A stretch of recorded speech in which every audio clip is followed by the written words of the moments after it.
সূরা আহকাফের 3 নম্বর আয়াতে উল্লেখ করা হয়েছে আল্লাহ এই আকাশমণ্ডলী ও পৃথিবী সৃষ্টি করেছেন একটি নির্দিষ্ট সময়ের জন্য।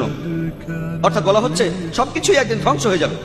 আর কোরআনে এই কথা অনেকবার বলা হয়েছে, যেমন পবিত্র কোরআনে সূরা কিয়ামত 8 নম্বর আয়াত আর 9 নম্বর আয়াতে বলা হচ্ছে যে চন্দ্র তখন হইয়া পড়িবে জ্যোতিহীন, সূর্য ও চন্দ্রকে একত্রিত করা হইবে যখন বিশ্বজগৎ ধ্বংস হইবে। এরপরে সূরা তাকবীরের 1 থেকে 3 নম্বর আয়াত এবং 6 নম্বর আয়াতে উল্লেখ করা হয়েছে যে সূর্য তখন নিষ্প্রভ হইবে, নক্ষত্ররাজি খসিয়া পড়িবে, সমুদ্র তখন স্থিত হইবে, পর্বত সমূহকে চলমান করা হইবে। পবিত্র কোরআনে সূরা ইনফিতারের 1 নম্বর আয়াত থেকে 3 নম্বর আয়াতে বলা হচ্ছে যে আকাশ তখন বিদীর্ণ হইবে, নক্ষত্র খসিয়া পড়িবে, পর্বতমালা ভাঙিয়া পড়িবে। পৃথিবী ধ্বংসের অনেকগুলো নিদর্শনের কথা বলা আছে। পবিত্র কোরআনের আয়াতে এই কথাগুলো বলা হয়েছে, এগুলোকে বিজ্ঞান এখন প্রমাণ করতে পারেনি।